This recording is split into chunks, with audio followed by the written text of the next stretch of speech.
Yuna and the Haunted Hot Springs is the anime that surprised me the most in 2018. It could have easily been my favorite entry of the year, if not for the 4th season of High School DxD. I know what nosebleeds mean, Mr. Dirty Thoughts. It's just allergies. It is a very accurate representation of the ecchi harem genre. The fan service is perfectly executed, frequent, and abundant, and yet it remains discreet, stylish, and rather tasteful, pun intended. The manga of which the show is based on seems to be rather popular, so it wouldn't surprise me if a second season might be released sooner rather than later. Also in favor of a sequel are the timely released OVAs, which were the first to come out as uncensored. The anime itself is a success with the fanservice community, and it can be seen that care, time, and money were invested in the show. The art style is brilliant, colorful, and bright, presenting a thematic, light-hearted atmosphere. I'd say Yuna and the Haunted Hot Springs is more or less a slice-of-life kind of harem anime, considering the clear emphasis on character development and overall world building. I say this title has some similarities with the structure with the one from the To Love Ru franchise, which is great. When it comes to harem anime, I mostly found the conflicts and fight sequences as necessary filler for the story to have some cohesion. Not always, but the majority of them. It just seemed like a distraction from developing the girls and getting more panty shots and titties to look at.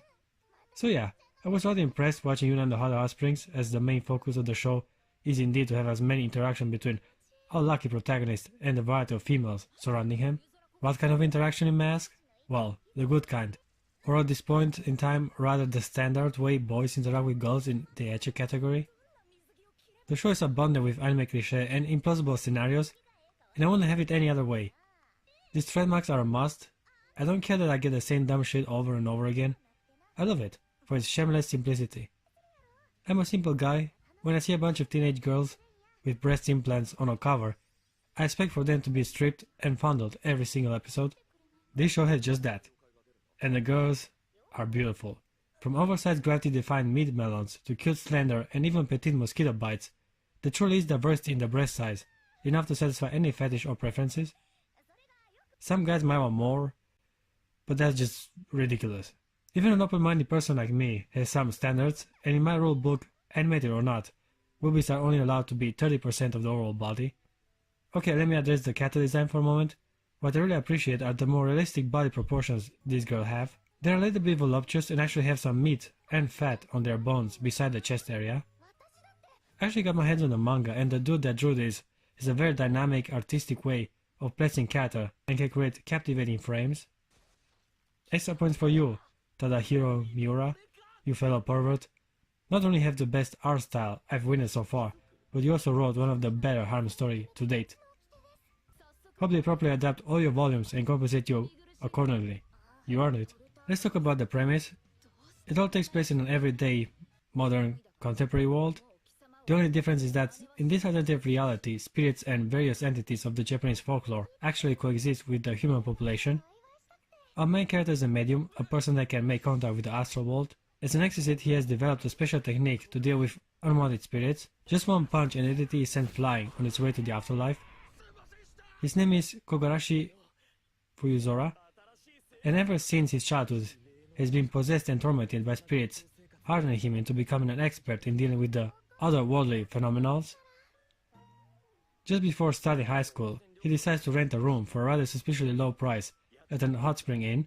Little that he knew it was haunted, and here is where he meets Yuna, the impossibly attractive ghost with which he will have to share his room with. Does it already sound like a wet dream scenario? Don't worry fellows, this is just where his luck begins. Before we penetrate the estrogen paradise, I gotta address the appearance and personality of the main character. Fortunately, we are dealing with a rather well-built and handsome young man. He's mostly calm, peaceful, well-spoken, and respectful towards the other girls. He is also a hard worker, as he does most of the chores and even has a part-time job to sustain himself financially.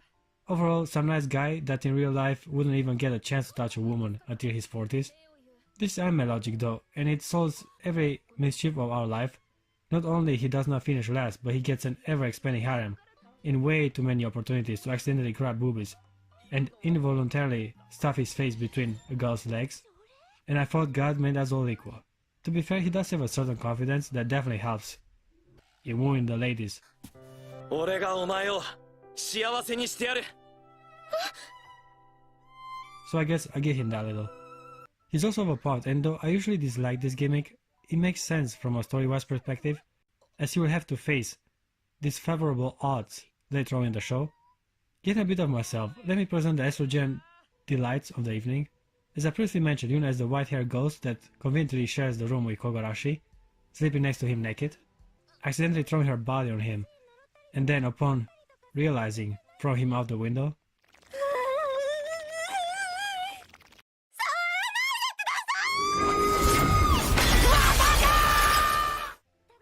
Unfair treatment if you ask me. She's the one exposing herself to the main character. She has a lingering desire that still bonds her to the physical world and allows her to manifest. To us in Kogarashi, it is unknown which one it is, and it quickly becomes our protagonist's main mission to find out and help her ascend. Next one on the list is my favorite girl in the harem that goes by the name of Sagiri Ameno. She's a shinobi from the Demon Slaying Ninja army, but mostly poses as a teenager girl with purple hair, green eyes, and oversized milk makers. Sagiri has an amazing type body that is praised by her girlfriend Urarara and every straight male on the planet. Despite all that, she is insecure of her femininity due to her rigid and serious behavior. 何なんだよ。霊能力者である貴様に中馬人として仕事を依頼したい。どうしたんだ、さぎり。水。とある水着売り場に妖怪が出るらしいのだ。 Easily flustered and somewhat temperamental, Sagiri is the closest thing we get to a tsundere in this anime. Her best friend and fellow ninja Urarara is also high on my spank-off list. She has a cheerful attitude and playful personality, a bit perverted, as she does not restrain herself from teasing or groping Sagiri while swimsuit shopping. Sadly, she is more or less a secondary character, so we don't get too much of her throughout the show. Now, this wouldn't be a complete fetish anime without one of the girls to be a furry, and thank God we got a cat. Her name is Yaya Fushiguro, and she acts as the host for a cat god. While in human form she keeps her tail and furry ears. Compared to the other chicks, this cat is rather slender. See what I did there? She sleeps most of the time and always stares with her cute yellow eyes. Her boobs are small, but to be honest, after so much anime, I appreciate flat girls just as much as the voluptuous one. Speaking of which, Nanko Arahabaki is by far the one with the biggest rack, besides her obvious sex appeal. To be frank, she's the one I like the least. Nothing against older than teen women, it's just her indecent behavior and the fact that she's always drunk really was a turnoff for me. We also have a loli that is the innkeeper, and despite her childish appearance, she is way older than any other cat in the show. Last shout out goes to my second favorite girl, Chisaki Miyazaki, a beautiful blue-eyed, everyday normal high school girl that after interacting with Kogarashi gets tangled up with the spiritual world. Sensitive, emotional, and feminine, it isn't hard to figure out why I hold her in such regard. And by the by, I actually went through the trouble of checking her measurements according to fandom sites, and her bust measurements is 93 cm, while Sagiri crushes her with 94, which completely justifies choosing the shinobi over her as my waifu. Okay, these are the beauties, some more favorable than the others, but how is the overall story? Well, there isn't actually one main story to speak of. It's always encounters like little side missions that usually have one girl in the spotlight. At first it was Yuna, then it is saving from some monk that tried to forcefully ascend her to heavens. And then the protagonist himself was in quite a trouble, as Sagiri and Yaya wanted him out of the inn for touching reasons. Plus, he's the only lucky male in the whole building, so yeah, some indecent interactions are bound to happen, as the girls themselves are somewhat careless with their routines.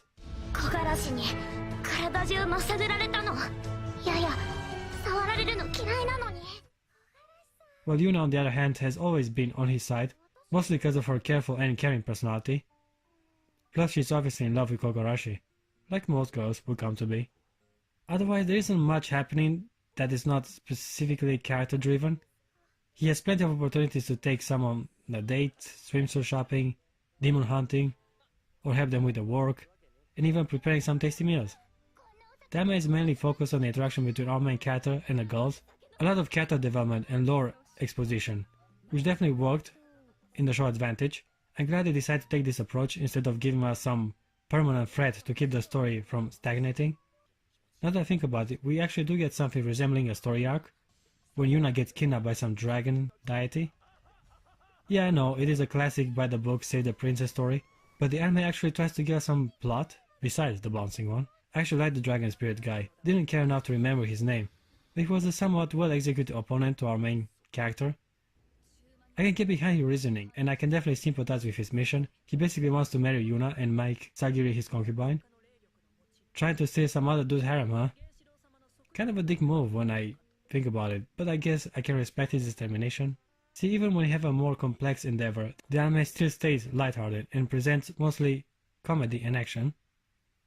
The only negative would be that the show lacks focus and is somewhat distorted, but it never affected the overall experience. Now combine a decent main character, great well-developed, beautiful girls, a pleasant art style, and some cool elements from the Japanese folklore, with an episodic but entertaining structure, and you get yourself a highlight in the ecchi harem genre. I give Yuna and the Haunted Hot Springs an 8.5 out of 10. By the end of the show I feel very pleased with what I've watched. I wanted more, and I know there is more to be brought to the screen, including a character that despite making his debut in the 4th manga volume, still has to make an appearance in the adaptation. I'm talking about Sagiri's cousin, Hibari. From the research I've done, I know that she herself is also a ninja with similar techniques, searching a bit ahead in the source material. I've also found out about one particular instance when it shows that her skills are still in training. The spiritual armor we saw on Sagiri only partially covers her body, revealing us much of the money-making areas, so I'm definitely looking forward to seeing her anytime soon.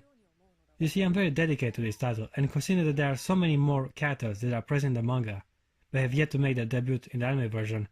I'm optimistic that we will have a second entry, and all it needs is to be a little more focused, and we might get a franchise to rival the likes of DxD and To Love Ru.